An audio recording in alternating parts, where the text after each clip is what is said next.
En el Ateneo de hoy, el tema es el abordaje de pacientes fumadores, sobre todo en el primer nivel de atención. Así que vamos a dar inicio. Buen día a todos los que están conectados y a los que están presentes.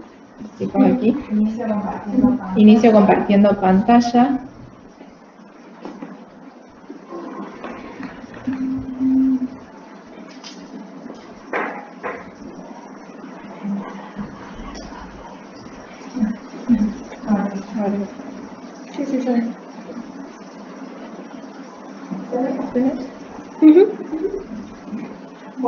Bueno, como dije, el tema de hoy es el abordaje de los pacientes fumadores, sobre todo en el primer nivel de atención, y agradecer la participación que está conectado el doctor Nicolás Landorfer, que va a estar dando sus aportes. Bueno. Como objetivos, nosotros nos planteamos jerarquizar la magnitud del tabaquismo como un problema grave de salud pública y describir las intervenciones de consultorio para dejar de fumar en la práctica cotidiana del profesional de salud. Como bibliografía utilizamos la Guía para el Abordaje Integral del Tabaquismo y la Guía Nacional de Tratamiento por la Adicción del Tabaco del Ministerio de la Salud del año 2016 y el módulo 7, Tabaquismo de Problemas Respiratorios del PROFAM, ¿sí?, del año 2017. Bien, como para empezar hablando, como sabemos, el tabaquismo constituye hoy en día un importante problema de salud pública, ¿sí? Para la OMS ya es considerada una enfermedad adictiva crónica que generalmente suele iniciarse en el día de la fecha antes de los 18 años en más del 80% de los casos, y que es capaz de causar la muerte prematura entre más de la mitad de aquellos que la padecen. Bien, es una de las principales causas de muerte y mortalidad en países desarrollados.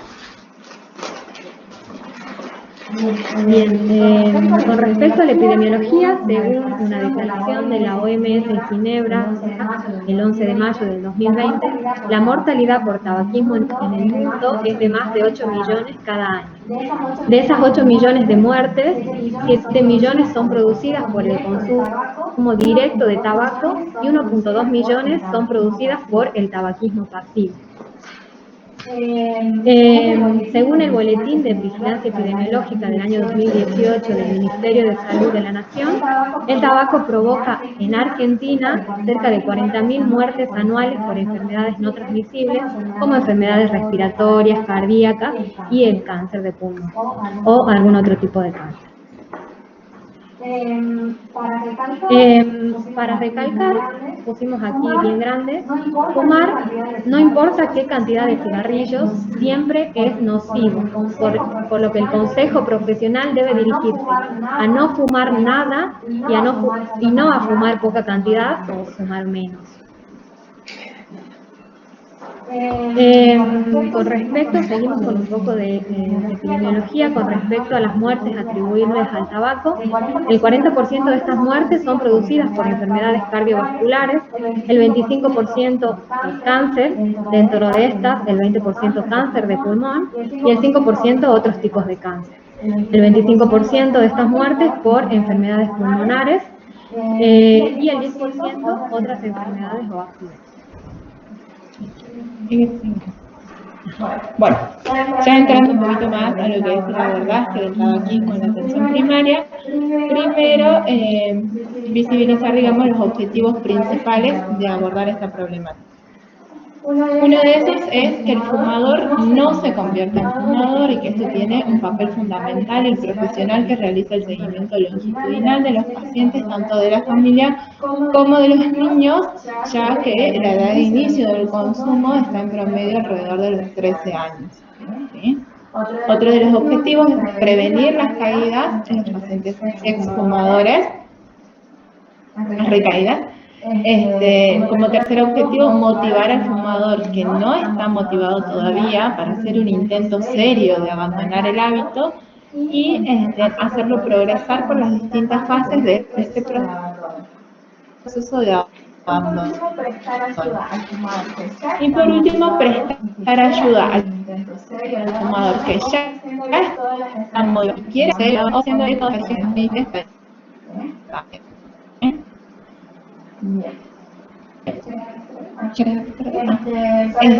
Para el tratamiento del tabaquismo tenemos diferentes intervenciones que se distinguen sobre todo por la duración del contacto, ¿sí? Entonces tenemos la intervención mínima, que son menos de 3 minutos por el contacto, la intervención breve, entre 3 y 10 minutos por ocasión, que es la que vamos a estar desarrollando principalmente nosotras, y la intervención intensiva, que es más de 10 minutos por encuentro, ¿sí? La intervención breve es altamente eficaz, sobre todo si está brindada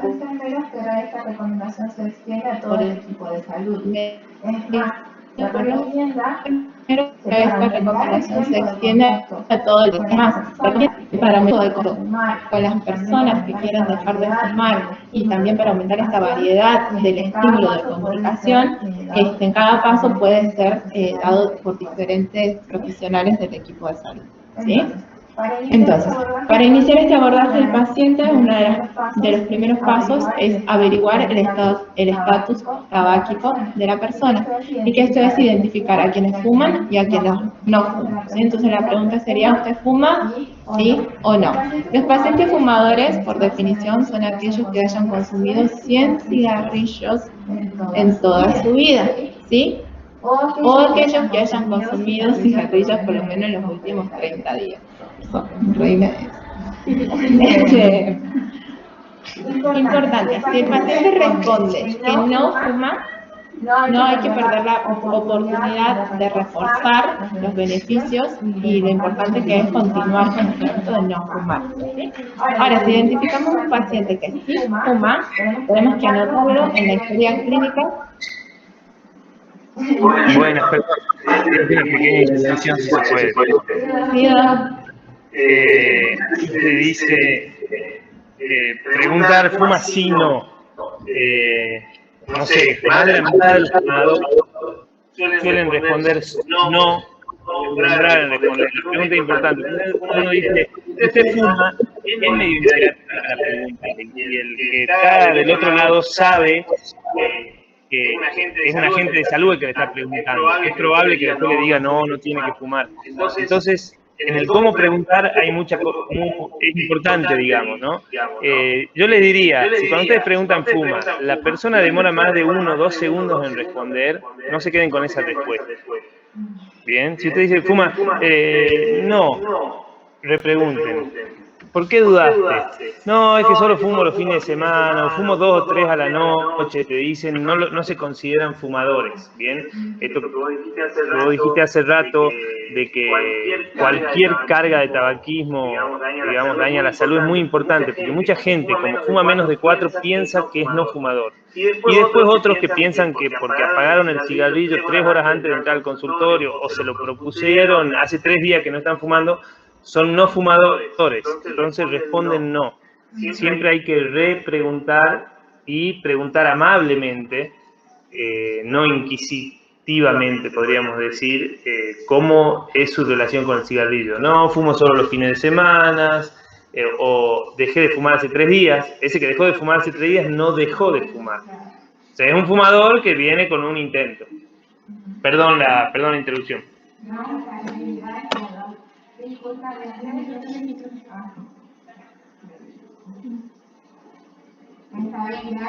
Está bien, gracias, Doc. Justamente, acá antes de iniciar, uno de los participantes decía que no fuma, entonces hacíamos como esta aclaración de también, y estuvo bueno el ejemplo de preguntar si fumaba.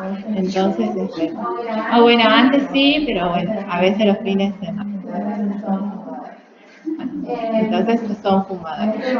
En este momento es importante aprovechar para el consejo, de esto que decíamos antes, el consejo es claro de no fumar, ¿sí? Siempre tratando de personalizar el consejo y sobre todo por lo que tengamos conocimientos del paciente, pero la base del consejo sería no fumar directamente, ¿sí? ¿Qué? Estas aclaraciones que dicen entre paréntesis R1 y R3 tienen que ver con las recomendaciones que presenta la bibliografía, que después está bueno en la diapositiva, pero si no la vamos a dejar después por el chat. Tiene que ver una referencia con eso más que nada, ¿sí? La mayoría de las recomendaciones que salen acá son de tipo 1. Bueno, una vez que identificamos el paciente que fuma, ¿sí? Hacemos este consejo breve, claro y conciso, y después tenemos que asistirlo, valorar la motivación para dejar de fumar. En este sentido vamos a evaluar, digamos, los estados de cambio para ver si el paciente no está listo para dejar de fumar, si es que quisiera dejar de fumar, ¿sí? Y acá hablábamos un poco de lo que sería la intervención motivacional. Como para entrar en contexto, primero unas definiciones, los estadios del cambio. Tenemos la fase de precontemplación, donde el paciente no reconoce la necesidad de cambiar el hábito porque no reconoce o no considera que tenga un problema, ¿sí? Entonces no piensa en cambiarlo. En la fase de contemplación ya reconoce los daños o los efectos que puede tener físicamente, efectos psíquicos o físicos, pero aún así está como en esa ambigüedad, que sí y no. En la fase de preparación ya el paciente está listo para dejar de fumar y empieza a poner en práctica ciertas acciones para llegar a eso, ¿sí? Y la parte de acción ya son las estrategias cercanas al día D. El día D es el día que establecemos para dejar, para abandonar el hábito. Entonces, en la etapa de acción, el paciente ya está haciendo estas estrategias cercanas al día D e incluye los primeros 6 meses de abstinencia. Porque después tenemos la fase de mantenimiento. Porque es la fase de mantenimiento, que son a partir de los 6 meses de que él ha dejado de fumar. ¿Sí? Entonces, es importante que recordemos estas definiciones, porque según la etapa donde se encuentra el paciente también vamos a dirigir nuestra estrategia. Para saber dónde ubicar a este paciente tenemos esta evaluación inicial, donde empezamos preguntando esto si fuma o si no fuma, y acá es importante preguntar si él alguna vez anteriormente intentó dejar de fumar, y si lo intentó, ¿por qué falló? ¿Por qué siente él que falló? ¿Cómo se sintió con eso? ¿Cuáles fueron los factores que él siente que pudieron haber afectado? ¿Sí? Los años que lleva fumando y el número de cigarrillos que fuma por día, esto también va a servir para hacer el cálculo de paquetes años, así que se calcula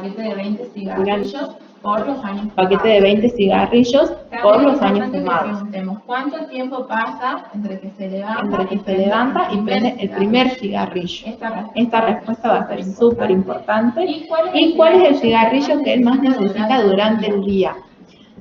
Si nuestro cálculo, si nosotros identificamos que nuestro paciente fuma más de 20 cigarrillos día, si le preguntamos y él responde que demora menos de 30 minutos entre que se levanta y prende el primer cigarrillo, y el cigarrillo que más necesita o el que más le costaría abandonar es el de la mañana, estamos ante un paciente que tiene alta dependencia al tabaco, ¿sí? Y de ahí la pregunta clave, digamos, se quiere hacer un intento serio de dejar de fumar. Si el paciente responde que sí, le preguntamos si él está dispuesto a hacerlo en los próximos 30 días. ¿Sí? Ahora, si dice que sí, genial, estamos en un paciente ya en una fase de preparación, ¿sí? Empezar a hacer todas estas actividades previas, estas actividades prácticas al día de hoy. El paciente responde que no sí, una pequeña, no sé si es muy molesto que yo haga algunas introducciones, pero me parece que está bueno algunas cositas en el momento que lo decís. Respecto a lo que vos decís de la persona, dijiste que tiene alta dependencia al cigarrillo, dijiste, tiene alta dependencia química, ¿bien? A la nicotina. vos en la definición del tabaquismo dijiste que es una enfermedad crónica, crónica recurrente, y está sustentada en una triple dependencia, ¿no es cierto? Una es química, que la da la nicotina por un mecanismo neurobiológico, la otra es psicológica, y la tercera es conductual, psicoconductual. ¿Bien? Entonces, entender que no significa que el que tenga mucha dependencia química le va a costar más dejar, y el que le dé muy bajita la dependencia química le va a ser muy fácil. Es típico el caso del paciente de alta carga de cigarrillos que fuma más de 2 paquetes por día, que tiene tanto beneficio a su salud cuando deja, y le ayudan tanto las medicaciones, porque tenía alta dependencia química, entonces la medicación le ayudó, que deja sin problema y no recae. Y por ahí la fumadora de 4 o 5 cigarrillos por día, que tenía baja dependencia química, pero alta psicológica, lleva su 8º intento, hace 4 años que está tratando de dejar y no puede. Simplemente quería aclarar eso. Y también el entender por qué es importante el primer cigarrillo de la mañana. No sé si se entiende, si entienden ustedes por qué ese primer cigarrillo, que uno pregunta cuántos minutos pasan desde que me despierto hasta que fumo, es importante. Para no hacer, a ver, que frenan los micrófonos todos, pero tiene que ver con la nicotinemia, podríamos decir, en el cerebro. El periodo más largo sin fumar es la noche. Yo vengo fumando uno cada media hora, un cigarrillo, mantengo un nivel de nicotina todo el día, y a la noche son 8 horas sin fumar. Si no es un fumador de los que se despierta a la mitad de la noche a fumar, baja mucho el nivel de nicotina en sangre, y a la hora que me despierto, los receptores cerebrales de acetilcolina están ambientes. Entonces, si se sucede eso, que yo me despierto con muchas ganas de fumar, y no solamente cuánto tiempo pasa desde que me despierto hasta el primer cigarrillo, sino si a ese primero le sigue otro muy seguidito. Me despierto a las 8 y 5 ya estoy fumando. Y después que apagué el primero, a las 8 y 10 fumo otro porque no me alcanzó la dosis del primero. Eso me marca que yo tuve que fumar bastante para llegar al nivel de nicotina que me pide mi cerebro y después arrancar el día. El fumador que te dice, no, el primero es imposible, es el que más me va a costar, el que más miedo le tengo, no quiero intentar porque a la mañana yo me despierto muerto de sed de nicotina, digamos, ese tiene alta carga, digamos, de adicción química. Pero vuelvo a decir, es química, no significa que le va a costar más que al otro. ¿Estamos? Bueno, no las interrumpo.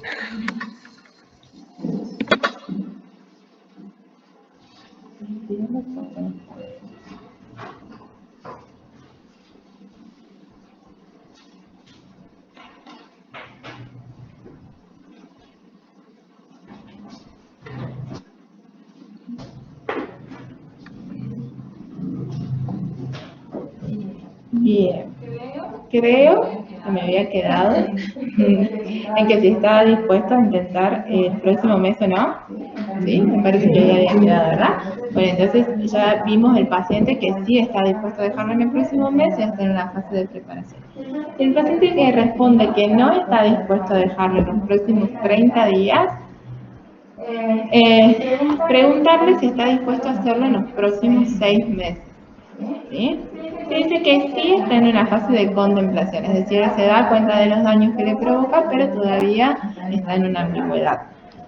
Si responde que no, bueno, estamos en una fase de precontemplación donde no verá necesidad de cambiar el hábito, ¿sí?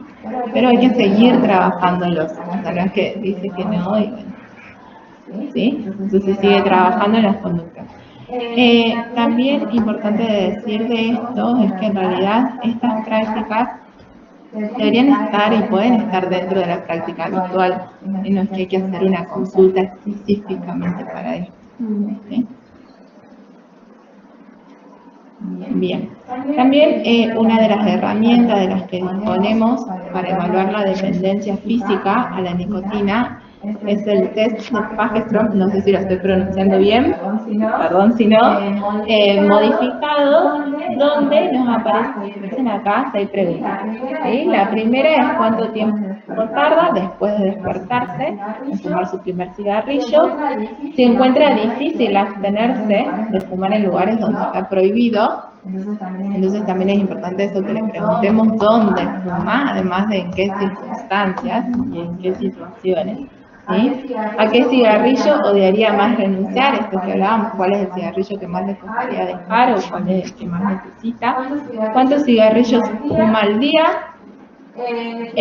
Si fuma más frecuentemente durante las primeras horas después de levantarse que durante el resto del día, y si fuma cuando está tan enfermo que pasa en la cama la mayor parte del día. Es decir, el paciente está enfermo, igual fuma, igual necesita, ¿sí?, fumar. Entonces, vamos a hacer este test y cada pregunta tiene un puntaje, algunas van del 0 al 3 y otras van del 0 a 1 nada más. Y según la puntuación que se obtiene de este test, tenemos el grado de dependencia. Tenemos de 3 o menos puntos, es un grado leve de dependencia, ¿sí? Si tenemos entre 4 y 6 puntos, es un grado moderado de dependencia, y si tenemos 7 o más, es un grado grave de dependencia. ¿Sí? Bien. Y acá, en conjunto, digamos, con toda esta evaluación inicial del paciente, también no es como una intervención aparte, no. Como decía el doc, las preguntas siempre tienen que venir con el profesional que expresa empatía. La empatía es la capacidad de ponerse en el lugar de la otra persona. ¿Sí? Tener una escucha de manera reflexiva, de todas maneras, después vamos a pedirle al doctor que nos explaye un poquito más sobre la intervención motivacional, pero como digo, es importante que se mantenga durante todo el abordaje del paciente esta escucha de manera reflexiva, sin prejuicios, ¿sí? Explicitar las discrepancias. Esto es tratar de mostrarle al paciente de que sus objetivos, de lo que él desea para la vida, está, digamos, en contra o no va en concordancia con los daños o con lo que el cigarrillo, con lo que el hábito, perdón, le produce, ¿sí? Evitar la discusión y fomentar la autoeficacia, siempre corrernos de ese rol de decirle qué va a hacer, cómo lo va a hacer, ¿sí? Siempre le estamos preguntando y evaluar si él está listo o no está listo, y si no está listo, seguirlo trabajando, pero nunca decir cómo lo va a hacer, cuándo lo va a hacer, si no está listo el paciente para tomar él la decisión y también formar parte de su tratamiento. ¿Sí?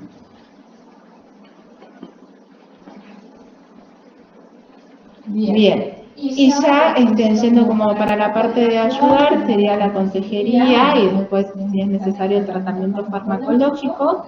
Y dentro de la consejería tenemos lo que son el asesoramiento práctico, ¿sí? Donde también toda esta parte previa, digamos, a indicarle el tratamiento farmacológico al paciente, que es una de las bases, este manejo previo es una de las bases más importantes, que es el manejo de los estímulos y el desarrollo de las actividades, poder brindarle a él herramientas para que reconozca las situaciones de riesgo de volver a fumar, o sea, en qué momento fuma él, si tiene que ver con un sentimiento, con una emoción, con algún lugar, con alguna pertenencia a grupos, ¿sí? Desarrollar habilidades de afrontamiento y la resolución de problemas, es decir, darle opciones que puede hacer él en caso que le surgiera esta necesidad.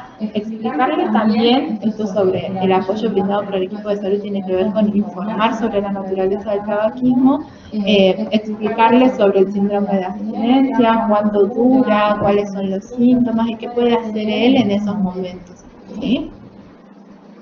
Ofrecer cuidados y responder a las inquietudes y desmitificar los temores. Esto, por ejemplo, tiene que ver con el hecho de que los pacientes tienen muy incorporado de que si dejan de fumar aumentan de peso, ¿sí? Porque es parte del síndrome de abstinencia que aumenta el apetito. Explicar que esto sí puede llegar a suceder, sucede, pero es temporal, ¿sí? La mayoría en general, después del año de abstinencia, vuelven a recuperar el peso habitual. Y favorecer, como digo, la elaboración del proceso de abandono, ¿sí? Hacerlo partícipe de esta decisión, de este proceso, y acompañarlo. Y el tema del apoyo social y familiar, como siempre nosotros hacemos hincapié en eso, solicitar el soporte social y familiar y darle a él las herramientas para conseguirlo también en el caso que lo necesitara, no estando el profesional, ¿sí? Y estimular que sea parte también del soporte de otros fumadores.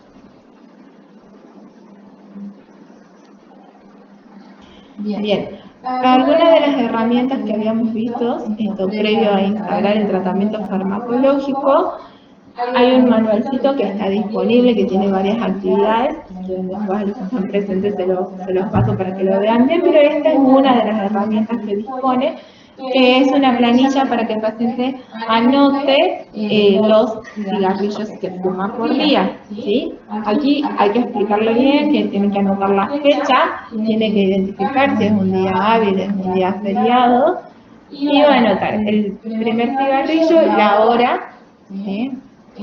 ¿Para qué hacemos esto? También para que el paciente reconozca, ¿sí? En qué situación se encuentra él, en qué grado se encuentra y que reconozca esto que hablábamos antes, el sentimiento, por qué lo fuma, ¿sí? Entonces, acá, en la actividad que estaba haciendo, ¿sí? Por ejemplo, si estaba durmiendo, como dice el doc, y tuvo que levantarse para fumar, o si estaba viendo la televisión, o si estaba ocupado y aún así necesitó dejar esa actividad para fumar, y marcar el sentimiento y la importancia con un círculo, ¿sí? El 1 significa que lo hace por cuando siente ganas o cuando tiene deseos de placer. El 2 es cuando es para tranquilizarse, cuando está nervioso o cuando sabe que no va a poder fumar dentro de varias horas, ¿sí? El 3 es cuando lo hace porque necesita tener algo en las manos. El 4 porque está aburrido o para hacer tiempo, esto cuando tenemos un tiempito entre actividad y actividad, o cuando esté esperando algo. Y el 5 es un acto automático, simplemente prende el cigarrillo. Y con respecto a la importancia, el 1, si marca esto, es un deseo bajo, el 2 es un deseo mediano y el 3 es un deseo alto. Esto a diferencia del test de dependencia, como dije, el test nos sirve a nosotros para evaluar la dependencia y en este caso es una planilla que les sirve a ellos para reconocer en qué situación se encuentran y en qué estado. ¿Sí? Perdón, ¿esa planilla de dónde es? Esta es de la guía ¿De Nación del 2006? Sí, del 2016. Bueno, después voy a... En algunas cosas diciendo ya después... Bueno. Acá.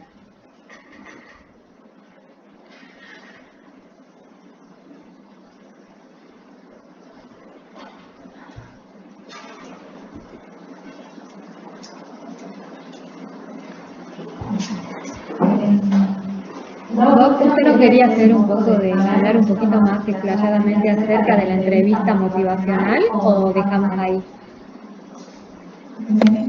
Tengo varias cosas para decir, para aportar. No sé si prefieren terminar ustedes o quieren que yo les vaya así interrumpiendo y lo que les quede más cómodo. Bueno, mejor terminamos, así también no lo vamos cortando por el tema del micrófono que nos hace eco acá. Así Bien, ya bien. hace Bueno, todo lo y por ahí a la gente que no sé quién es, qué público, digamos, quién están escuchando, está bueno que a partir de lo que ustedes hablen, si tienen preguntas, las vayan recordando, anotando en un papelito y bueno, y después podemos hablar sobre las preguntas. Sí, y también a la gente que está conectada, que quiere ir dejando, digamos, sus preguntas en el chat, justamente para que cuando terminemos y el doc después esté disponible, las vamos respondiendo.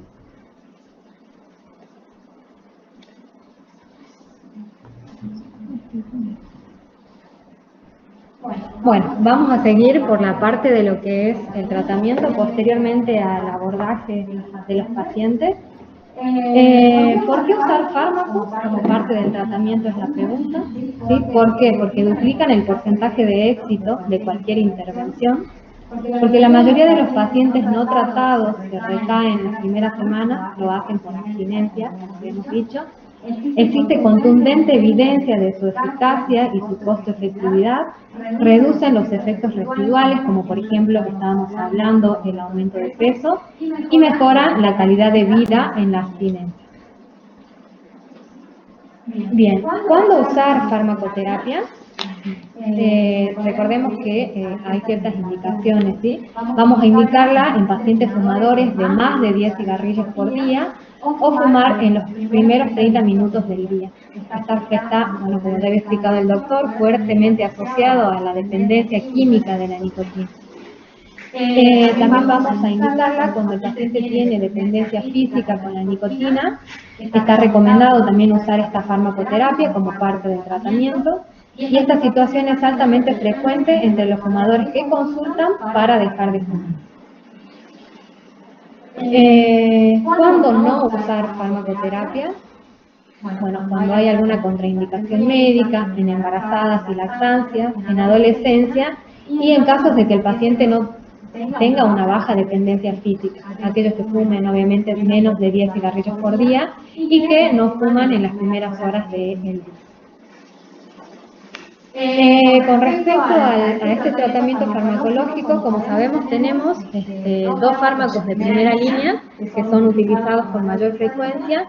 Dentro de estos tenemos los sustitutos nicotínicos, tenemos el bupropion y también la veraclina, que sigue todavía en estudio y que tiene ciertas contraindicaciones, ¿sí?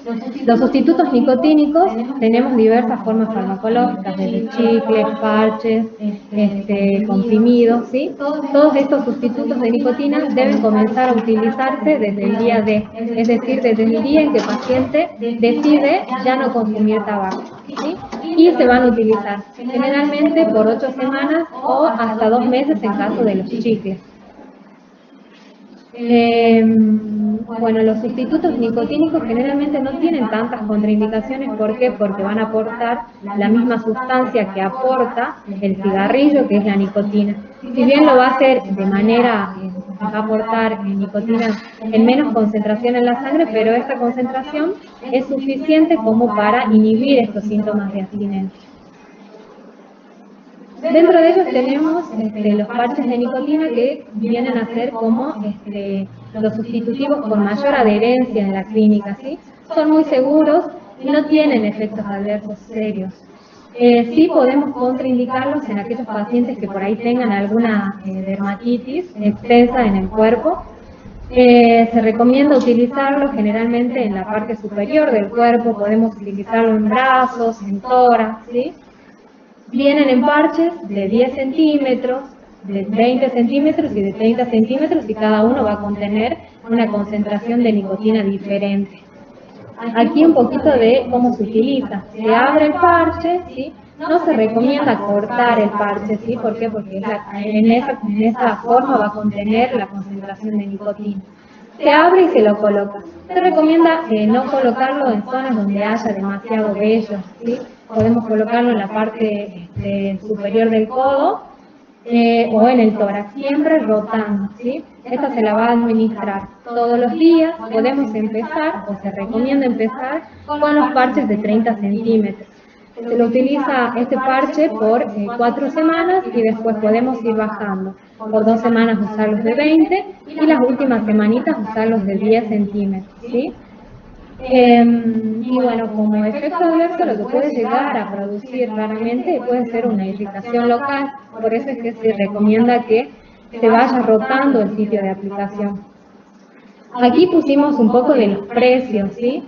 El precio de los parches van a ir variando de acuerdo a la marca y de acuerdo a la cantidad de parches que traiga cada cajita, que pueden ir de 2.000 a 4.000 pesos, en estos casos use los de 21 parches. Estos son precios actualizados en Argentina que vimos el día de hoy. Bueno, después tenemos los chicles de nicotina. Cada chicle contiene entre 2 a 4 miligramos de nicotina, ¿sí? Se recomienda consumir los de 2 miligramos, que podemos consumir hasta 25 comprimidos por día, y los de 4 miligramos entre 10 a 15 chicles de nicotina. ¿Cómo lo vamos a recomendar? Que consuma uno cada 1 o 2 horas al principio de las primeras 2 semanas, ¿sí? Siempre se recomienda evitar consumir jugos, café 15 minutos antes de consumir el chicle y bueno, masticarlo no rápidamente al inicio, sino lentamente para ir sacando una concentración de nicotina no tan rápida, ¿sí? Y cuando el paciente se le explica que se siente acidez o se siente un gusto amargo, se coloca el chicle entre los dientes y el carrillo y lo deje ahí por 30 minutos. ¿Para qué? Para de esta manera evitar que pase rápidamente por el tubo digestivo y me genere una dispepsia, de manera tal que pueda absorberse bien por la mucosa, ¿sí? Bueno, entonces empezamos a usarlo. A las 2 semanas se puede usar uno o dos chicles cada 1 o 2 horas. Y después vamos disminuyendo el consumo. Puede ser cada 2 o 4 horas un chicle y después cada 4 o cada 8 horas, ¿sí? Estos chicles se pueden utilizar hasta por 2 meses. No se ha demostrado evidencia que un tratamiento más prolongado aumente la eficacia. El precio va a ir desde 700 a 2.000 pesos.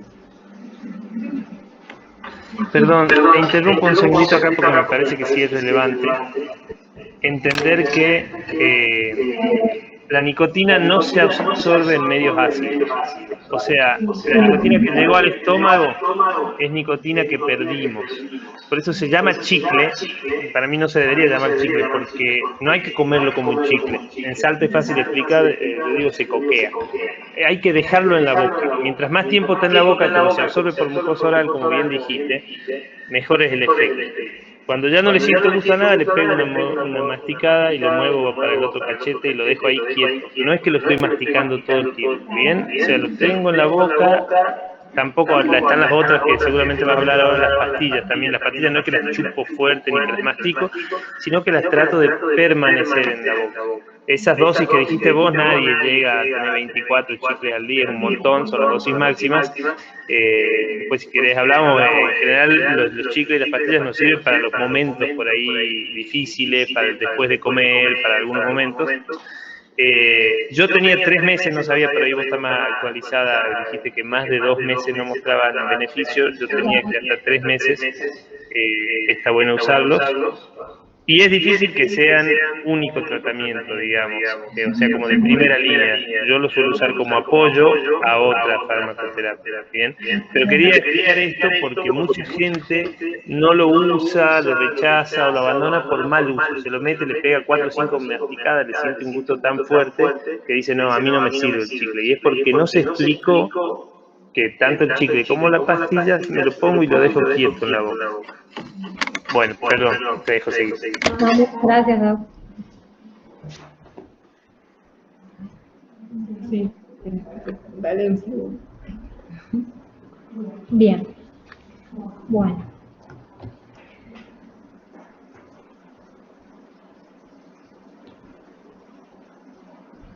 Bueno, vamos a continuar con el spray nasal. Sí, el spray nasal se recomienda administrar un disparo en cada fosa nasal, al principio cada 1 o 2 horas, ¿sí? Se recomienda que el paciente no inhale cada vez que se genere el disparo, ¿sí? Se va a colocar al principio, un disparo en cada fosa nasal cada 1 o 2 horas. El tratamiento es generalmente de 12 semanas. Y se pueden aplicar entre 8 a 40 dosis por día. Lo que tiene de controvertido es que puede llegar a generar dependencia de la nicotina, ya que es el sustituto con mayor potencial adictivo, ¿sí? ¿Qué efectos adversos me puede generar? Me puede generar una rinitis, me puede generar tos, y está contraindicado en aquellos pacientes que tengan hiperreactividad. El precio puede variar de 700 pesos a 3.000 pesos. Después aquí tenemos los comprimidos de nicotina, como decía el doc. Estos vienen en comprimidos de 2 miligramos a 4 miligramos y no se recomienda que se los degluta, se los tiene que dejar en la boca para que se absorban por la mucosa, ¿sí? Se van a indicar un comprimido cada 1 o 2 horas por 8 semanas es el tratamiento. Como efectos adversos, ¿qué me puede llegar a producir? Me puede producir una dispepsia, ¿sí? Y el precio puede variar de 900 pesos a 2.600 pesos por 26 comprimidos. El buspropio. El buspropio se ha demostrado que duplica los efectos de cese tabáquico, ¿sí?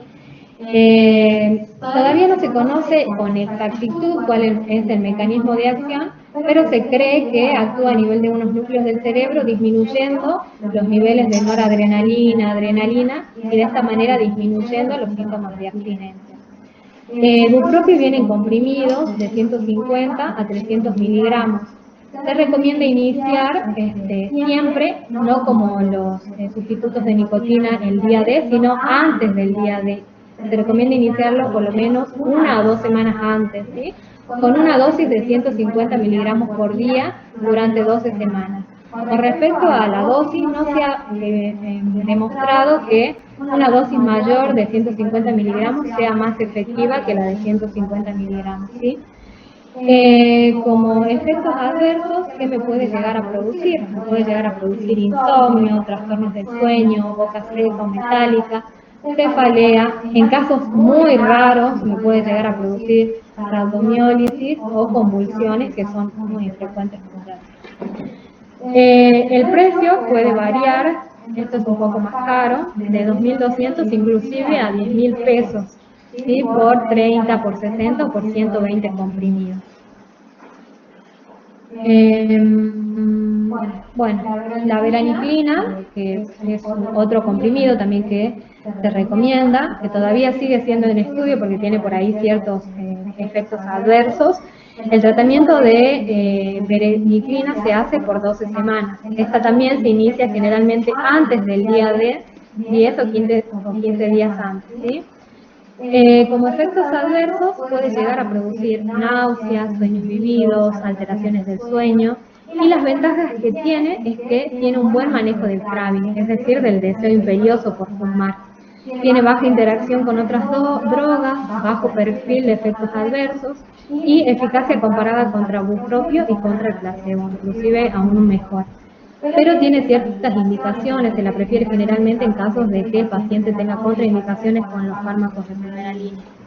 Y las desventajas es que puede producir depresión, ideación suicida, por eso es que está contraindicado en aquellos pacientes con algún trastorno psiquiátrico, y también se ha demostrado en aquellos pacientes que tienen alguna enfermedad cardiovascular, no se la indica.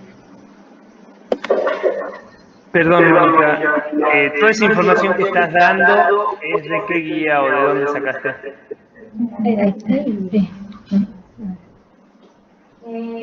Saqué de la guía del Profan del año 2017, no sé si habrá leído de ahí alguna vez. Sí, está viejo. Bueno, después hago unas aclaraciones con veraniclina, porque hay varias cosas que fueron medio maliciosas de la industria farmacéutica y se demostraron que no hay contraindicación con cardiovascular, excepto infarto agudo en el primer tiempo. Lo de la ideación suicida fue a partir de 2 casos en Estados Unidos que no tenían que ver con la veraniclina. Todo cambio en una persona adicta que cambia la adicción, si tiene una predisposición suicida puede hacerlo, pero no hay que tenerle miedo a esta medicación, como el bupropion, se llama vareniclina. Y bueno, después si quieren me explayamos un poquito más, pero es una droga bastante segura, ya tiene mucho tiempo, muchos años en el mercado, y a diferencia del bupropión, tiene un efecto mucho más selectivo. El bupropión es un inhibidor de la recaptación de serotonina que sí me puede producir hipertensión, palpitaciones, reacciones dermatológicas. He visto yo con poca frecuencia, pero sí he visto, mientras que las reacciones adversas a vareniclina del 2012 a esta parte, que yo la vengo usando un montón, son muy raras. La que sí es muy frecuente son los sueños vívidos, que no sé si vos querés explicar qué son los sueños vívidos, pero después nada más. Bien. ¿Quieres seguir hablando un poquito más de veraniclina o lo dejamos para después, Doc? Bueno, vareniclina tiene esa reacción que hay que avisarle al paciente que la va a tomar, que sueños vívidos no es pesadillas, es me acuerdo de lo que sueño. Vieron que habitualmente si el sueño es bueno, uno se despierta y no sabe qué sueño, a menos que te despierten en la mitad de la noche. Esto los pacientes se despiertan y han tenido sueños muy reales. Te cuentan que se acuerdan exactamente que estuvieron con su abuelo, que sintieron que lo pudieron abrazar, no sé. El que tiene sueños buenos está buenísimo, el que tiene sueños más feos no está tan bueno. pero es más, hay algunos que les gustó tanto la experiencia que no la quieren dejar de tomar para seguir soñando. Esa es una cosa bastante común. Después, la gastritis y acidez que se puede dar con los dos, tanto con bupropión como con vareniclina, con alimentos sólidos, no con líquidos, comiendo antes de tomar la medicación, no tomarla en ayuna, ayuda bastante. Yo la verdad que el bupropión lo uso a 2 dosis de 150 el primer tiempo. Vos dijiste que uno solo y que no demostró que sirva. La verdad que esa, tal vez yo estoy desactualizado, pero sí se dice que cuando hay alguna reacción adversa o no cae bien, se la baja a la mitad de la dosis y el efecto es bastante parecido, pero el primer mes de abstinencia yo trato de llevarlos a la dosis de 300 de bupropión, o sea, 150 2 veces al día, que para llegar a los 300 se sube de a poquito. Y después la bajo, cuando ya están mejor, los test que me marcan recaída ya están, digamos, tienen menos síndrome de abstinencia y eso la bajo a la mitad. Lo mismo con vareniclina. Vareniclina se suele usar 2 miligramos, uno a la mañana y otro media tarde, pero muchas veces la persona que le da gastritis o se olvida mucho los comprimidos, se prueba con una sola por día y a veces anda muy bien con una sola por día. Recordar, para las 2 pastillas pueden dar insomnio si se lo toman muy tarde a la noche. Entonces es importante, la cajita, por ejemplo, de la vareniclina tiene un solcito y una lunita y está así como si fuese un anticonceptivo, ¿viste? Que están los días, 1, 2, 3, 4. Hay que aclarar que la lunita no es la noche, la lunita es media tarde. Tiene que haber por lo menos 8 horas de separación entre la primera y la segunda dosis, o sea que si tomás la primera a las 8 de la mañana, a partir de las 4 de la tarde ya puedo tomar la segunda, yo les digo con el desayuno y después de la merienda, tipo 6, 7 de la tarde que se tomen la segunda, porque si lo toman antes de irse a dormir se quedan mirando el techo. ¿Qué otra cosita con vareniclina? Tanto vos decías que es un poco más caro, igual que el bupropión, pero lo que tienen estas dos drogas es que las cubren las obras sociales. Entonces, finalmente, el parche y todas las formas de reemplazo de nicotina que se hicieron de venta libre para que la gente las use más y para que la pueda comprar la farmacia, salió el tiro por la culata, porque de eso se agarran las obras sociales para no cubrirla, ¿no? Es de venta libre, no la cubro, como si no fuese un fármaco la nicotina, entonces hay que pagarla 100%. Bupropión, muchas obras sociales lo reconocen el 70%. Y no sé cómo está ahora Nación, pero estaban mandando a los hospitales hasta antes de la pandemia, si uno pedía, te daban provisión de bupropión para dejar de fumar. Vareniclina creo que nunca se dio. Y reemplazos de nicotina también, bueno, depende del gobierno, del plan y del momento histórico si se consigue o no. De todas formas, está bueno hacerle un ejercicio económico al fumador, preguntarle cuánto sale el paquete, cuánto está gastando por semana, por mes, y mostrarle en cuánto tiempo va a recuperar lo que va a gastar en las pastillas, o en el parche, o en la vareniclina, porque se van a dar cuenta que en muy poco tiempo ya recuperan eso y empiezan a ahorrar plata. ¿Bien? No se usa la droga o la medicación si siento que estoy por recaer, digamos, hay que mantener los 3 meses, por más que yo ni piense en el cigarrillo, que piense que ya está recontra recuperado, que ya lo superé, porque hay una tentación muy grande al terminar la primera cajita, ya llevo un mes sin fumar, ¿para qué voy a gastar plata? Me voy a comprar otra, si ya está, ya lo superé. Está demostrado que aquellos que hacen los 3 meses de tratamiento a las 52 semanas al año recaen mucho menos que los que cortaron prematuramente la farmacoterapia. Bueno, creo que, no sé si quieren hacerme alguna pregunta de fármaco, y ya dejamos como la parte farmacológica aquí. No, Doc, por ahora no. ¿Alguien? ¿Alguna pregunta?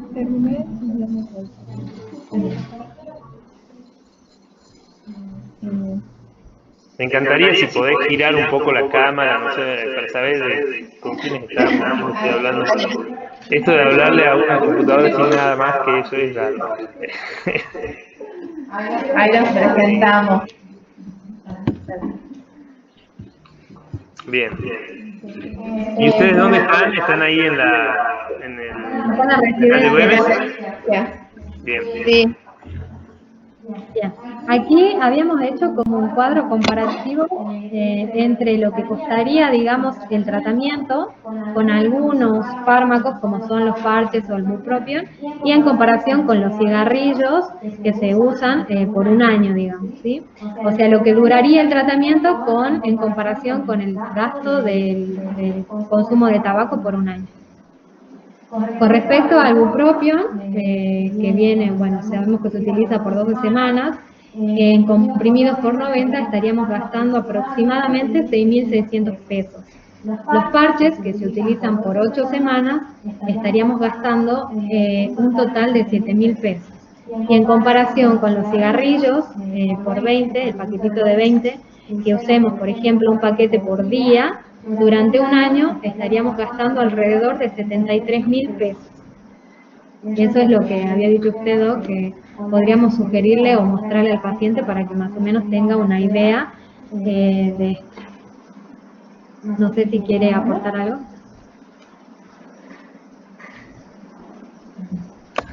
No, después si puedo les muestro una imagen económica que me parece que está buena para pensar en la disparidad de la asignación de recursos a tabaquismo. Bien, bueno. Bueno, ¿con qué criterio elegimos un fármaco? Dado que son similares en eficacia, los criterios que deberían guiar la selección del fármaco deberían ser, obviamente, la experiencia profesional, que sea un profesional que esté capacitado para asesorar a estos pacientes, las experiencias previas del paciente, las preferencias que manifieste el propio paciente, el perfil de los efectos adversos, las contraindicaciones, obviamente, y cuál es el costo, ¿sí? Sí. Por nuestra parte, bueno, esto era más o menos lo que queríamos presentar y ahora sí, brindar el espacio para el doctor o para cualquiera de los asistentes si quieren hacer una pregunta o un aporte. Bueno, ahora le abrimos el espacio. Deja de presentar.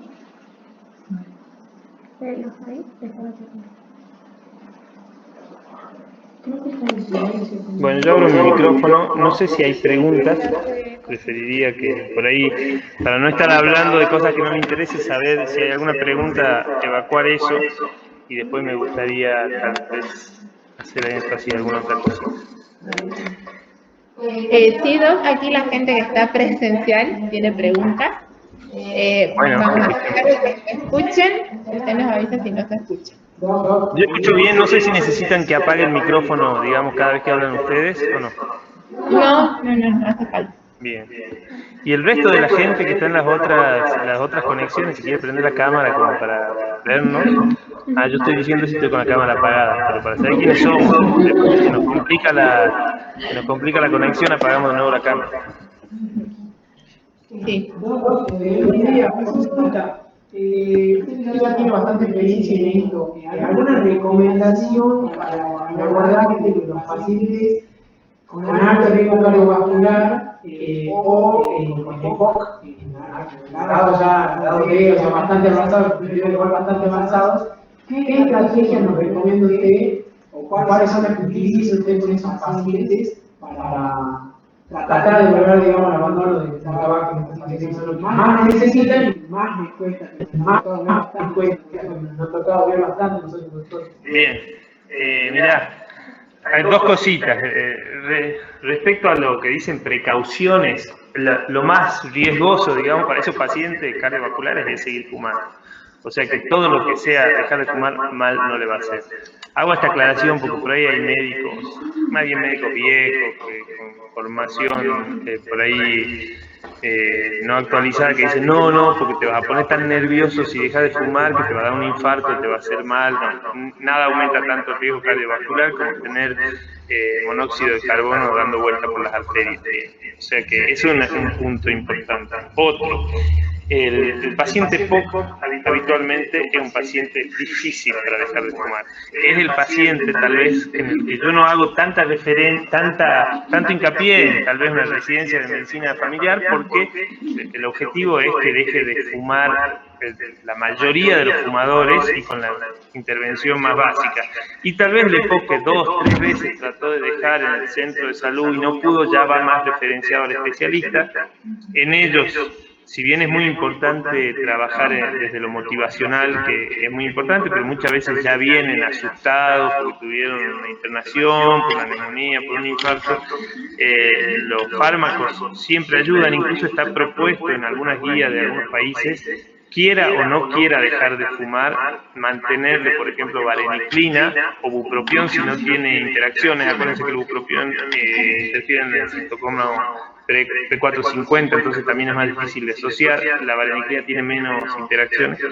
Y dejárselo como un tratamiento de base, o sea, lo puede estar tomando 6 meses, incluso un año. O sea, ha demostrado que aumenta la predisposición a dejar. Por ahí te dicen, no, yo no puedo dejar nunca, pero al mes de estarla tomando, quiere intentarlo un poco más.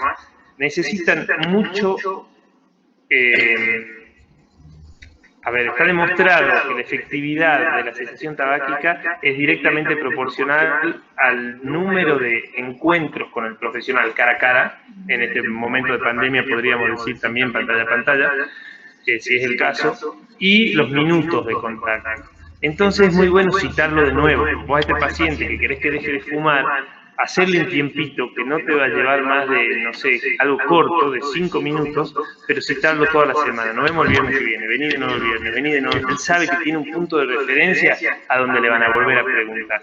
Y de ahí, bueno, todo lo que hablamos, que no sé si ya meterme en lo que es la intervención intensiva. A mí me interesaría que ustedes se vayan bien en la cabeza a lo que es la intervención mínima y la breve, que son las dos que tendrían que hacer en todos los encuentros con cualquier paciente. La intensiva, que es tal vez la que hago yo, que ya es un poco más cognitivo-conductual, sentarme con la persona al frente y decir, bueno, ¿cómo vamos a hacer para dejar de fumar? Trabajemos, ¿cuáles son tus dificultades? ¿Cuál es la fecha? Ponemos a partir de tal día, bueno, una semana antes vas a empezar a tomar la medicación. Bueno, muchas cosas que tienen que ver con tabaquismo, que sería tal vez otra clase entera, hablar de intervención intensiva, pero ese paciente que vos preguntás es el ideal para la intervención intensiva. El resto no. La mayoría de los fumadores jóvenes o de mediana edad, que todavía no tienen complicaciones, no tiene que haber un especialista para hacerlo dejar de fumar. Cualquier persona del equipo de salud, te diría, ni siquiera médico enfermero, el kinesiólogo, cualquiera puede capacitarse. ¿Bien?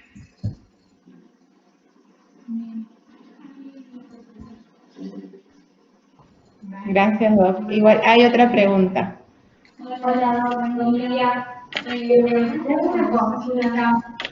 Bueno, mi duda era un punto que acababa de nombrar, el seguimiento, que propongo que, bueno, que yo hace semanas y semanas dando un minutito para poder tener un encuentro con el paciente. ¿Y qué es el seguimiento semanal? ¿Sería mientras dure el tratamiento? ¿O el primer mes? ¿O cómo lo podríamos hacer un poco más de seguimiento que podamos hacer en el centro de salud? Mira, yo no les doy la mano y les digo felicidades hasta los 100 días sin fumar. Eso son 3 meses. ¿Bien? El tratamiento sería la previa, creo que. El tratamiento sería la previa, creo que decís vos, cuando estoy preparando para dejar, cuando pongo el día de... Pero es muy importante un seguimiento posterior. Tal vez inmediatamente después de dejar de fumar, semanal, 2 o 3 semanas. Después lo vas abriendo cada 15 días. Yo lo que le digo al paciente es, mira, nos vemos de acá a 3 semanas, pero si vos sentís que necesitas, el paciente se da cuenta cuando está por recaer, empieza a pensar mucho en el cigarrillo. Bueno, si vos sentís que necesitas antes, nos vemos antes. Yo estoy, no sé, todos los miércoles. Venite el miércoles que viene sin turno, si pasa algo. Tenés turno para 3 semanas, pero todas las semanas estoy disponible. Esa disponibilidad que es tan difícil en la salud pública, porque estamos hartos que nos caigan todos los pacientes sin turno o algo. Pero en tabaquismo es muy importante que la persona sienta que hay alguien que lo va a ayudar. ¿Bien? Porque si se siente solo va y compra el cigarrillo y fuma. ¿Bien? Mostrarse disponible, no, ustedes no van a hacer ninguna cosa más heroica que simplemente estar ahí, contame, mirá, bueno, no, es que estoy con dificultad para ir al baño, bueno, y le das un laxante, lo escuchás un poco. El cerebro adicto se siente amenazado cuando uno le saca la sustancia. Esto vale para cualquier adicción, no solo para el tabaquismo. Una amenaza de salto al vacío. Entonces, necesita agarrarse de algo. Y por ahí ustedes, el que lo está acompañando, él es de lo que se agarra. A mí me cuesta, por ejemplo, dar mi número de celular, porque ya me vuelven loco, tengo 800 mensajes por día, pero hay muchos pacientes que con saber que tienen en mi número, nunca me llamaron, pero ya lo tienen ahí y es una certeza. Entonces, por ahí ustedes podrían decirle, mira, yo estoy acá, estos son mis horarios. Que lo sepa, que sepa que puede recurrir a ustedes, ¿bien? Y siempre darles el mensaje de que vos no sos un no fumador porque llevas 3 meses, 4 meses sin fumar. Sos un fumador recuperado, lo mismo que con el alcoholismo, lo mismo que con cualquier adicción, ¿bien? De dejar de fumar uno se recupera, pero nunca se cura. Los receptores nicotínicos de acetilcolina se endositan, pero quedan adentro del citoplasma guardados, ya no están en la membrana. Pero de acá a 20 años, el fumador de 30 cigarrillos por día que volvió a fumar, a los 2 días de fumar le está pidiendo de nuevo 20 cigarrillos por día. ¿Por qué? Porque plop, plop, salieron de nuevo a la membrana todos los receptores en las neuronas y le piden, hay una memoria, y le piden la misma cantidad de nicotina que le pedían hace 20 años cuando dejó de fumar. ¿Se entiende? Bueno, no sé si respondí a tu pregunta o me fui muy por las ramas. Otra pregunta, el tema de las manifestaciones clínicas asociadas por ahí por ejemplo, la tos o algunos síntomas de carraqueo y otros síntomas cómo lo maneja en cuenta que eventualmente puede aparecer. Bien, bueno, hace rato cuando estaban hablando dijeron, es importante el síndrome de abstinencia, contárselo, explicar y qué pueden hacer en cada caso, lo dijeron muy al pasar. A mí me parece que eso es crucial. Eso sí es para estudiar. Ustedes tienen que saber qué es el síndrome de abstinencia muy bien para poder anticipárselo al paciente. Yo dedico una consulta entera siempre a explicarle al paciente qué es el síndrome de abstinencia, cuáles son los síntomas que pueden aparecer. No me voy a explayar tanto en eso, digamos, que por ahí me lleva media hora con el paciente, pero que esté anticipado y que sepa lo que puede llegar a pasar ya es el primer punto, ¿bien? Que es muy importante. Segundo, yo siempre les pregunto, le hago un jueguito así, le digo, che, ¿algún lugar en el mundo que te gustaría conocer? Me dice, no sé, Beirut. Bueno, hacé de cuenta que nunca pudiste ir a Beirut y ahora de golpe te ganás un viaje a Beirut, todo pago por 15 días, ida y vuelta, ¿bien? Entonces estás chocho porque querés conocer Beirut, pero te enteras que no dejan llevar yerba y a vos te encanta tomar mate y en Beirut no se consigue yerba. Y que en Beirut, pongámosle, le pongo 2 o 3 incomodidades. En Beirut no hay bidet. Y a vos te cuesta ir al baño sin bidet y allá no se usa. Y aparte vas a dormir en hamacas paraguayas porque el hotel donde te consiguieron no es con colchones sino con hamacas paraguayas y a vos te cuesta porque estás muy acostumbrado a tu almohada y a tu colchón. Pero vos querés ir a Beirut, querés conocer. Entonces vas sabiendo que te vas a bancar unas cuantas incomodidades, ¿bien? Pero porque también sabes que es 15 días y volver a tu casa. Y en tu casa vas a tener de nuevo tu bidet, tu yerba y tu cama y tu almohada. ¿Se entiende? Explicarle así al paciente que el síndrome de abstinencia son incomodidades que vas a tener, pero que no son para toda la vida. Sino que yo voy a volver a mi casa y voy a volver mejor porque voy a conocer Beirut, le voy a mostrar a mis amigos las fotos. Acá voy a volver mejor porque voy a decir, che, logré esto que me había propuesto que deje de fumar y le voy a poder contar a mis amigos ya no fumo más. ¿Bien? Entonces, el síndrome de abstinencia, primero, tampoco hacerle creer que va a tener todos los componentes, ¿no? Porque si yo digo irritabilidad, insomnio, dificultad para ir al baño, aumento de peso, eso se las leo a todo y le digo todo eso te va a pasar, sale corriendo. No, todo eso podría pasar. Es muy probable que tengas 1 o 2 de estos síntomas. Y es muy probable que la medicación lo disminuya muchísimo y no sean tan fuertes como podrían ser. ¿Bien? Pero te va a venir las ganas de fumar, te va a venir esto y ahí anticipar qué podemos hacer en cada caso. Respecto a eso de la tos que dijeron ahí, la carraspera, hay mucho más de mito que de realidad. Es verdad que algunos a los 4 o 5 días empiezan a tener un poco más de secreciones. Imagínense la cilia de todo el aparato respiratorio respiratorio están como así, anestesiadas con el fumador. Y cuando se aleja del último cigarrillo, a las 24 horas se empiezan a mover de nuevo y a barrer. Entonces, yo les digo, eso es un buen signo. Significa que tu árbol bronquial se está limpiando. Todo eso que sale, esa basura, es nicotina metida en el moco y se está limpiando. Entonces, está bueno. Nunca suele ser una tos tan importante como para que el paciente tenga que de abandonar, no sé. Algunos recomiendan darle un mucolítico, como por ejemplo N-acetilcisteína, algo así, pero la mayoría de las veces es escasa la tos y es por poco tiempo. Suele ser sí productiva, que no se asusten de que sea productiva por esta cuestión de que yo les digo, y los EPOC tienen todos los días de su vida, de los bronquíticos crónicos, esa no se va, por lo menos no se va rápido. Y muchos echan la culpa a que dejaron de fumar. No, estoy con tos todas las mañanas. Entonces hacerle ver, che, ¿y antes de dejar de fumar tenías tos todas las mañanas? Sí. ¿Y tenés más ahora? No. Solo que pensé que se me iba a ir. Bueno, no, esto no se va tan rápido, ¿bien? Porque se le adjudica cosas a dejar de fumar que no tienen que ver con dejar de fumar. Eso es muy común también. Se le adjudica que, no sé, porque dejé de fumar todo me pasa a mí. Bien, entonces justo le agarró una diarrea de otra que no tiene nada que ver, una salmonelosis, pero mirá, dejé de fumar y me agarró una diarrea, entonces voy y fumo. Hay que tener cuidado con eso.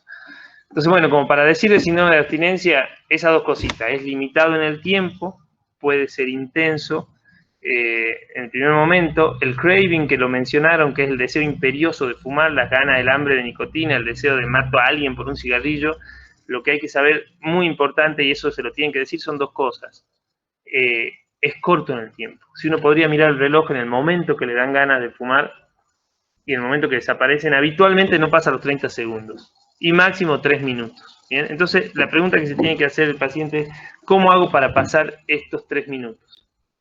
No cómo hago para llegar al final del día sin cigarrillo. Porque si pienso que voy a estar con estas ganas hasta la noche, me muero, voy ya y compro. No, va a durar poco. Entonces, ahí están las estrategias de sustitución que también las habrán visto ustedes en la guía, que son tomar un vaso largo de agua helada, darse una ducha, masticar un chicle, comer algo. Bueno, hay un montón de cosas que yo esas se las voy haciendo que las prueben antes, como para saber qué le funciona mejor al paciente.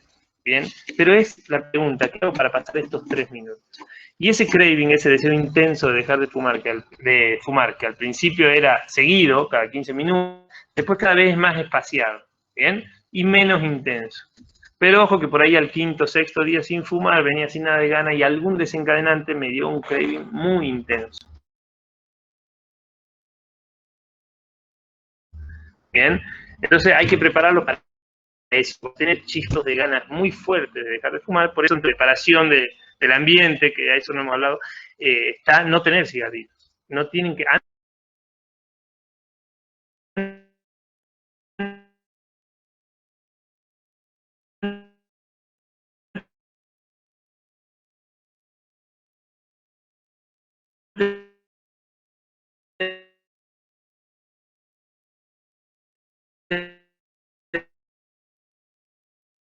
Bien.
Bien. Acá lo importante es advertirle a los pacientes. Bueno, no sé si alguna pregunta más. Por lo menos presencial, no. Bueno, Yo un poquito con el algoritmo ese que dijiste vos, si bien está bueno estudiarlo y saber y clasificar al paciente si es precontemplativo, lo importante no es clasificarlo, ver si en los próximos 6 meses va a dejar o en los 5, está bien, las clasificaciones son necesarias al momento de estudiar. Pero lo importante en la entrevista motivacional es mirarlo a los ojos al tipo que tengo al frente y detectar cuál es la estrategia que le va a ser más eficaz al que tengo al frente para que deje de fumar, ¿no? Para ayudarlo. Hay gente que es confrontativa, hay gente que es más llorosa, pero que sienta que yo estoy acá para ayudarte, ¿bien? No echarle la culpa. Vos estás enfermo y todo te hace mal porque fumás. Eso ya lo sabemos que no sirve, esa medicina paternalista que tenemos de yo doy órdenes, ustedes lo tienen bien claro, creo, en medicina comunitaria, no nos ayuda al cambio de actitudes, ¿bien? Entonces yo lo que tengo que pensar y escribir en la historia clínica es qué estrategia uso. Bueno, mencionó el cigarrillo, parece que no está ni preparado, ¿no? O sí, se mostró, quedamos en que vamos a hablar de nuevo en la próxima consulta, es re importante retomar eso, ¿sí? O si el que evolucionó antes que vos la semana pasada fuma 10 cigarrillos por día, retomar la pregunta, ¿bien? Yo eso sí les quería mostrar de consejo breve, a ver, les voy a compartir la pantalla. La importancia, si bien vos los dijiste, pero me parece importante que quede. Ahora no estoy encontrando dónde. Acá. Les pongo compartir pantalla. Díganme si ven. Consejo breve. ¿Están viendo la pantalla? ¿Hola? No, todavía no. ¿No? A ver, algo está fallando entonces. Compartir. Chrome quiere compartir, no sé por qué no me deja aceptar. Ahora sí. A ver si ahora ven mi pantalla. Ahí sí, ahora sí. ¿Ahora sí la ven? Sí. Bueno. Yo creo que lo más eficaz que pueden hacer ustedes y tratar de meterlo en su práctica diaria es el consejo breve, ¿bien? Que además es lo más fácil, pero es importante, digamos, es eficaz solamente si se hace siempre. Entonces yo puse acá, y ahora no me deja pasar bien. Pero antes había dicho lo que no hay que hacer, ¿bien? Que quede claro para las cosas que no tenemos que hacer. Uno es recomendar dejar solo, ¿bien? No, porque todo el mundo cuando se decide deja, así que usted tendría que hacer lo mismo, ¿bien? Sabemos que ayudar a dejar de fumar con alguien es mucho más eficaz. Cualquier cosita me interrumpe, ¿no? Empezar cada día más tarde, otra cosa que se suele decir, no, vos si fumás a las 8 de la mañana, tratá de empezar a fumar a las 8:30 y después a las 9, después a las 10 y un día ya vas a ver que estás fumando mucho menos. Eso no sirve de nada y es justamente el peor cigarrillo, como habíamos explicado, el primero de la mañana, porque es cuando tengo el mayor craving. Yo cuando empiezo a desasociar los cigarrillos y a pedirle que lo cambie o algo, el último que toco es el de la mañana. Ese no entra, ¿bien? Ese a partir del día de recién. Fumar menos. Recuerden que la recomendación es dejar de fumar y eso tiene que quedar muy claro, porque escucho muchísimo que dicen, no, deberíamos empezar a bajar, deberíamos fumar un poquito menos. No, la recomendación no es fumar menos, es no fumar. Bien, en eso hay que ser contundente. Porque además también el paciente se siente muy contento cuando dice, no, yo fumaba 15 cigarrillos por día, pero ahora estoy 12, estoy mucho mejor. No, no estás mucho mejor, estás mucho mejor el día que ya no tengas humo en tus arterias. Fumar light tiene menos cantidad de nicotina, ya no existe, creo, ya ninguno dice light por la ley, pero lo que hacía es que hagan bocanadas más profundas y comían mucha más porquería por la misma proporción de nicotina, ¿bien? Recuerden que lo que nos tiene pegado al cigarrillo es la nicotina, pero no es lo que nos enferma, lo que nos hace son todas las otras 4.000 sustancias que salen en el humo del cigarrillo, ¿bien? Fumar cualquier otra cosa que no sea cigarrillo, habano, pipa, no hace igual de mal, entonces no cambiar una cosa por otra. Cigarrillo electrónico lo voy a dejar ahí aparte porque hay cosas nuevas. Láser, ahí en Salta hay algunos chantas que venden láser, te apuntan con un láser en la frente y dicen no vas a fumar más, eso jamás demostró ninguna efectividad. Recordar intentos frustrados y cómo te fue la vez pasada. Y te dicen, no, fue re difícil, además subí 10 kilos y no sé. No, entonces no. Cada intento es distinto, ¿bien? Y saber que ahora que estás acompañado y que vas a hacerlo con medicación, eso que pasó alguna vez no debería pasar de nuevo, ¿bien?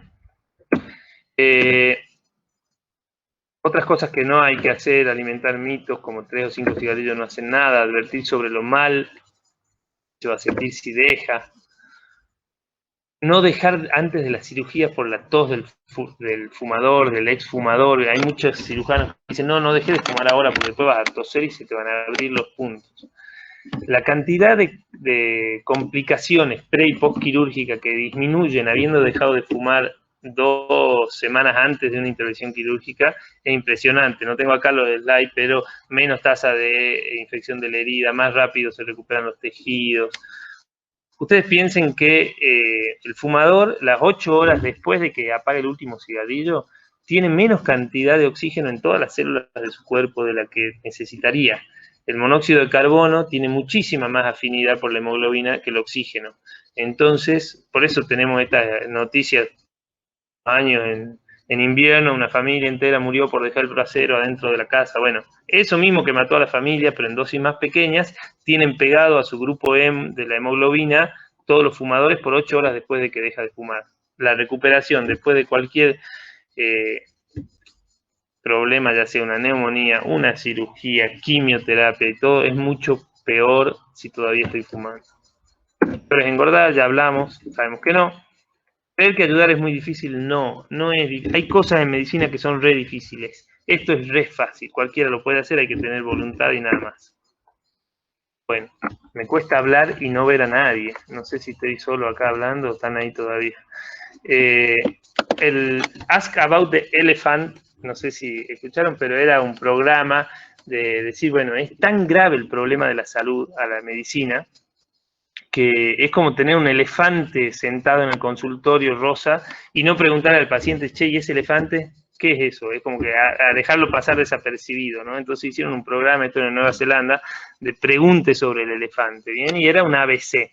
El ABC del consejo breve que ustedes ya conocen, ¿bien? A de ask, de preguntar, B de breve consejo y C de cesación. Preguntar, ya dijimos, importante. Esto está en línea, perdón, si se quieren meter en internet y lo hacen, muy barato, está en inglés, muy barato no, digo, gratuito, y está bueno porque te da un certificado, bueno, y te enseña cómo hacer el ABC bien hecho. Preguntar contundente, saber que, bueno, de averiguo, distintas formas de preguntar, 10 segundos, no demoro más en preguntar.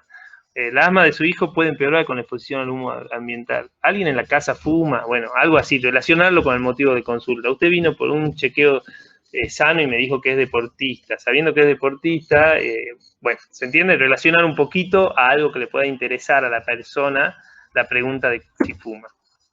El consejo breve. Breve, pero no blando, podríamos decir, ¿no? Tiene que ser contundente. Tu función respiratoria es una bola de nieve que está cayendo por la montaña mientras estés fumando. El día que dejas de fumar, esa bola se detiene. Y a medida que vaya pasando el tiempo, empieza a subir de nuevo y vas recuperando. ¿Bien? La acción más efectiva para tu salud es primero dejar de fumar. La estatina también te ayuda. El impacto de una estatina en un dislipémico es ínfimo al lado de dejar de fumar.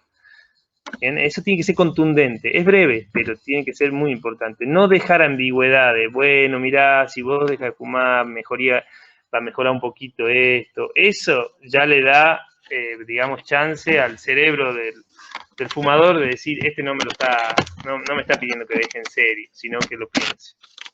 Y después, mostrarse disponible, que también dijeron. Pregunto, le explico que lo más importante que tienen que hacer es dejar de fumar. Y por último, acá estamos para ayudarte. Vamos a retomarlo. Si querés, hay medicación que te puedo pedir. Conozco una psicóloga que atiende en el consultorio de al lado que te puede acompañar. Bueno, esas 3 cositas, nada más. Mensaje claro, personalizado, relevante, consistente, convincente. Y la clave es esto, repetitivo. O sea, en cada consulta. Ya se lo dije una vez, acá lo tengo en la historia clínica en el 2014. ¿Qué me importa? Cada vez que lo vea se lo tengo que insistir. Todo agente de salud, a todo paciente. Efectividad del consejo breve, 2,5, creo que lo dijeron. O sea, tiene un NNT, un número necesario a tratar de 40. Pensemos, las otras intervenciones, por ejemplo, bupropión, nicotina, tiene un número necesario de tratar de 17, de 13, o sea, tengo que tratar 13 personas para que uno deje para siempre de fumar. Esto es mucho menos, decía el consejo breve. Pero ¿cuál es la inversión del consejo breve? Nada, 30 segundos de mi tiempo. Entonces, yo puse como un ejemplo, usted ofrece un consejo breve a uno de sus pacientes fumadores por día. Tiempo asignado a cada uno, ¿no? Ahí dice a uno, pero están 30 segundos. En 40 días usted ocupó 20 minutos de su tiempo. Y sabe que si a 40 personas se lo dijo, uno dejó de fumar, porque el NNT es de 40. En un año laboral habrá logrado que 6 pacientes dejen de fumar con solo 120 minutos de su tiempo. ¿Bien? Y es a un solo paciente por día que me acordé de decirle que deje de fumar. Entonces, con solo 2 horas de consejo breve al año, usted salvó 3 vidas. La importancia del consejo breve, entonces, para que quede, es hacerlo siempre. Si yo lo hago de vez en cuando, mucho no me sirve. ¿Quedó claro eso, verdad? ¿Están ahí? Sí, están ahí. Sí, claro. Entrevista motivacional, me parece que se va a hacer muy largo si me pongo a hablar de entrevista motivacional. Yo quería, esto me parece importante tal vez explicar. ¿Se acuerdan que el cerebro humano ha evolucionado un poco por capas, ¿no? Yo siempre, esto se lo, a los médicos acá le explico para la mayoría de las cosas conductuales, ¿no? La parte de más abajo lo compartimos con con casi todos los seres vivos, con los reptiles, donde está el bulbo, donde está el centro de la respiración, todas las cosas que son automáticas. Después el mesencéfalo con todos los mamíferos, con una ardilla, con un perro, ahí está donde está la amígdala, donde está el hipotálamo, el centro de las emociones. Y lo que nos hace humano, que es la corteza cerebral y sobre todo el lóbulo prefrontal, es lo más nuevo evolutivamente. Ustedes saben dónde están supervivencia, emociones, el sistema límbico podríamos decir, y lo intelectual en el neocórtex. ¿Ustedes saben dónde está concentrada la mayor cantidad de receptores nicotínicos? ¿Alguien se anima a decirme? A tirar ahí un...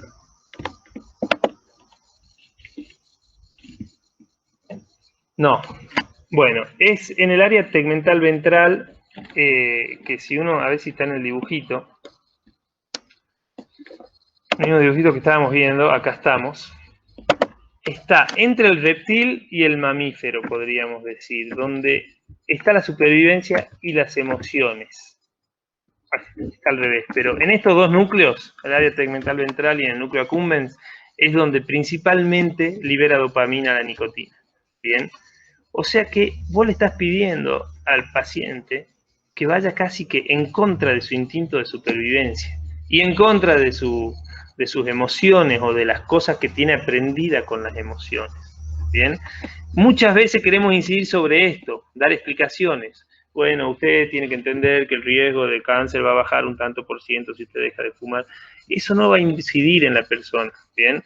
Por eso la empatía de la entrevista motivacional, por eso asociarlo con cosas de su vida, porque él aprendió a fumar ligado a las emociones, y son las emociones las que le dicen tenés que seguir viviendo para subsistir, ¿bien? Por suerte somos más que nuestro cerebro, y la persona puede entender, digamos, la mente es más que solo el cerebro, puede entender que puede subsistir y aprender a tener emociones lindas o feas sin bañarlas de nicotina, ¿bien? Y ahí venía lo otro que yo había tomado, que creo que también dejé acá una clase abierta, de ese registro de cigarrillos que vos habías dicho. A ver si lo tengo por acá. Yo les hago hacer un registro de cigarrillos un poco distinto que el que mencionaste vos, porque el registro de cigarrillos no tiene como objetivo registrar, digamos. Yo quiero saber, no es que le voy a tomar lección al paciente a ver cuándo está fumando, cómo está fumando. Ni siquiera tiene como objetivo que él registre, sino acá abajo dice, ¿ven? Ejercicio de desautomatización. Desautomatizar el acto de prender el cigarrillo, pasarlo por la esfera consciente. Si yo lo obligo a sacar un lápiz y anotar antes de fumar, lo estoy obligando a que sea un acto pensado. Yo lo que les pido es que corten un lápiz a la misma altura de un cigarrillo y lo metan dentro del paquete. Entonces cada vez que van a sacar el cigarrillo cae el lápiz y se acuerdan, uy, qué molesto el doctor, tengo que anotar. Entonces ponen número 1, cuántos cigarrillos fumo por día, hora, de la hora que es, ganas, del 1 al 10, en el que tenías vos había 3 puntos, 1, 2, 3. Yo trato de que sean un poquito más específicos, porque por ahí el primero de la mañana tiene 8 de ganas, pero después a la tarde fuman sin ganas, le ponen 3 o 2. Situaciones simplemente para recordar un poquito qué estaban haciendo, calentando el agua para el mate, viendo una serie en Netflix, bien. Y en emoción sí me detengo, bien. No estamos educados en la emoción, no sabemos mucho cómo, pero no es, y ahí corrijo un poco lo que habían hablado, no es la pregunta ¿por qué fumo? O qué emoción me llevó a fumar. No, es cómo me siento. Yo le hago que si fuman 15 veces por día, se pregunten 15 veces al día cómo me siento, cómo estoy ahora. No, aburrido, haciendo bien, que le pongan palabra a su emoción. Y después tienen permiso de prender el cigarrillo. Es un trabajo de después, ya con esta hojita en la mano, ver cómo esas emociones están ligadas al acto de fumar, cómo los que tienen más, no sé, más puntaje de ganas, 8, 9, 10, en general están con una emoción fuerte, ¿bien? Pero yo no les pregunto en cada vez que prenden el cigarrillo por qué estoy fumando, ¿bien? Porque en general la respuesta es mentirosa, de eso no me aporta mucho. Este es el ejercicio más molesto de antes de fumar, pero para mí, por eso mismo, es el más efectivo. Lo tienen que mantenerse haciendo todo el tiempo previo a dejar de fumar, hasta el día antes del día de. Bueno, voy a dejar de compartir pantalla, me parece que me estoy extendiendo mucho. A ver si había notado algo más que quería decirles. Bueno, el síndrome de abstinencia, ustedes léanlo, estudienlo, pero está bueno que sepan, ¿no? Qué es cada uno de estos síntomas, cuánto puede durar, para explicarle al paciente antes. Y otra cosa que vos habías dicho, los chicles se toman tanto, las pastillas se toman tanto tiempo. El tiempo de uso de la medicación no depende de la droga, sino del paciente. ¿Bien? En general, nunca menos de 2 meses. Bien, ese sería el tiempo mínimo para cualquier fumador de más de 7 cigarrillos por día, que lo mantenga 2 meses, si es 3 mejor. Pero después no es que si era chicle ya lo tenés que sacar, si era pastilla hay que aumentar el tiempo. No, uno va viendo con cada paciente y lo mantiene el tiempo si ve mucho riesgo de recaída. En general los EPOC son los que más tiempo se mantiene. Bueno, eso de las dosis del chicle, no le digan que se coman 24 chicles o 15 pastillas, porque es imposible, se le va a irritar la mucosa yugal y no lo van a poder comer, sino que lo usen en los momentos difíciles, en los momentos de craving. ¿Qué otra cosita? Bueno, creo que como un pantallazo general estamos. Si tienen alguna otra cosa, me dicen. Tengo un montón de cosas yo y de información, pero tampoco los quiero cansar. Doc, yo sí tenía una consulta de cómo referir a los pacientes, o sea, cómo derivar, por ejemplo, un paciente en el caso que, como hablaba nuestro compañero, si necesitamos una intervención intensiva. Bueno, ahí tenemos un problema, ¿no? Porque ahí vamos al tema de la disparidad de recursos. Es uno de los problemas de salud que más plata le chupa al sistema de salud, todo el gasto que produce el tabaquismo en cáncer, en infartos. Y sin embargo, hay muy poca oferta, casi nadie tiene cosas específicas para dejar de fumar. De hecho, yo cuando trabajé y traté de armar dispositivos de cesación tabáquica en los centros de salud, tan a pulmón, con cero apoyo, digamos, más que sí, dale, métele para adelante, pero no hay un peso, no hay nada. Entonces, es difícil. Nosotros le decimos a la gente, esto es un problema muy importante, pero hay muy poca oferta. Y más ahora post pandemia. Yo antes hacía acá en un consultorio específico de cesación en el Hospital Doña Tibia. Después lo dejé de hacer porque me fueron aumentando las tareas de la internación, pero dentro del mismo consultorio de clínica médica, decían mándenmelo y los veía ahí. Ahora no estoy haciendo ningún consultorio, estoy abocado 100% a la internación, tenemos la sala llena, la mitad es COVID, entonces, chao, se acabó el consultorio externo, por lo menos en el Hospital Doña Tibia. No tengo mucho para ofrecerles. Yo les puedo contar de mi parte privada, que por ahí ya no sé si corresponde o no en este ámbito, pero dentro de la parte pública es encontrar a alguien, digamos, con buena voluntad que apoye al paciente. Bueno, gracias, Doc. Creo que no hay más dudas. Igual sí nos parece un tema que gracias por todos los aportes que hizo, es un tema que nos queda siempre un hueco, creo que a la mayoría de los profesionales y que no se toca lo suficiente. Así que bueno, de todas maneras, por hoy lo dejamos aquí. Podríamos dar otra vuelta en entrevistas. Sí, acá daban como para otro video daban la sugerencia de cómo abordar más lo que sería la intervención motivacional, o sea, como Sí, está bueno. Así que para otro Ateneo, si no, también está la propuesta. Y bueno, y muchísimas gracias por tu aporte. Bueno, entonces ya lo vamos a estar invitando de nuevo. Perdón, ¿sabes qué? Una cosita que no hablamos nada es tratamiento grupal, que se ha visto que es bien importante y por ahí es una ayuda, ¿viste? Yo estoy en un centro de salud, tengo 4 o 5 pacientes que deberían dejar y que parecen que están motivados. En vez de darle 5 turnos, que me ocupa un montón de tiempo, los cito todos a la misma hora, el tratamiento grupal para dejar de fumar ayuda mucho. Yo lo vengo haciendo ya desde hace muchos años, lo hacía acá en el auditorio del hospital y lo hice en la parte privada muchos años, da muy buenos resultados. Las primeras veces guía mucho el profesional, el médico, el enfermero, pero después ya camina solo el grupo, entre ellos se van apoyando.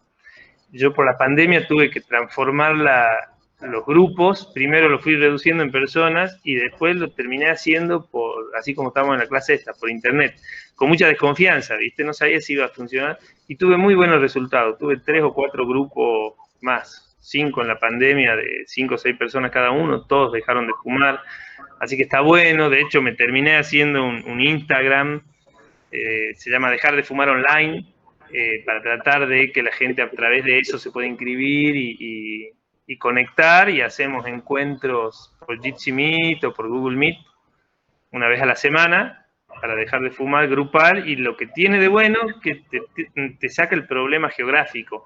Tenía gente de Santa Fe, de Córdoba, del interior, de Salta, así que es una linda opción. Si voy a meterle energía al tabaquismo, en vez de tener una sola persona adelante, poner todos los que en mi ámbito tengan ese problema. Genial. Genial. Gracias. Sí, nos quedan muchos puntos entonces por seguir, digamos, extendiendo. Por hoy, bueno, lo terminamos aquí. Ya conocen nuestras redes sociales. Los esperamos igual de todas maneras para el próximo Ateneo. Ya vamos a estar publicando de qué se va a tratar. Es el jueves a las 11 de la mañana. Aquí nos dictan que adolescencia se va a tratar en el próximo Ateneo. Así que los esperamos por el mismo link. Gracias, Doc, y gracias a todos los que se conectaron. Al doctor Panza lo pueden llamar entonces para la semana que viene. Buenísimo. Gracias. Para la